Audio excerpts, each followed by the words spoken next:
The problem has gotten so bad in this neighborhood that people just stop coming into my business.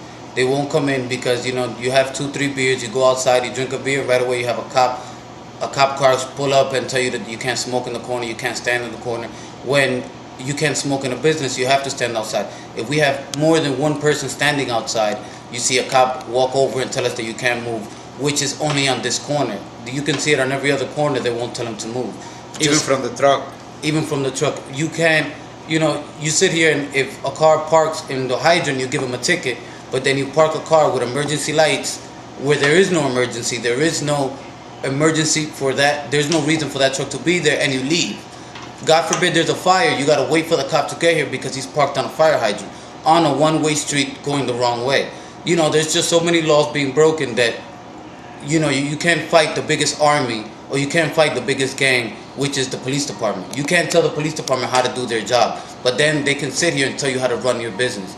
They standing there across the street with their flashing lights, all big and blue, but there's nobody there. In case of emergency, who is here to protect me? What is there to protect? There is nothing left.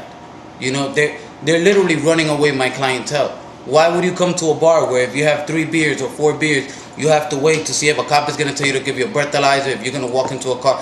It's just intimidation. It's selective persecution to the extent of you're driving my people away. Not you see an emergency, you see lights in your rearview mirror of an emergency vehicle coming to you, you move away. In case you drive by my business, you say, oh my God, something happened there, because you see the emergency mobile unit there. And it's not only been there for 1 week, 2 weeks, 3 weeks, 4 weeks. I can handle it there if I had a lot of people.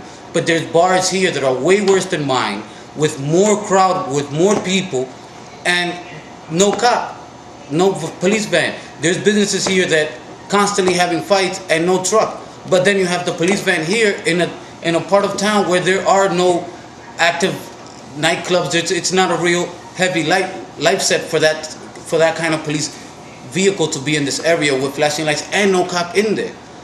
Bad enough that it's there, but there's nobody there. At least if you were there showing your presence, protecting and serving the community, telling the people, giving them directions, making sure the neighborhood is safe, but you're not there. I'm there. I'm here. This is my business, my home, my livelihood. This is what I worked for. This is the dream that I accomplished to have, and I'm being taken away just because of what? If you answer this question, if you come to my business and say there is something wrong here, then I will more gladly change it. But there's nothing wrong here. The only thing that's wrong is that every customer that comes in tells me, why does that police truck park there every day at 7:30?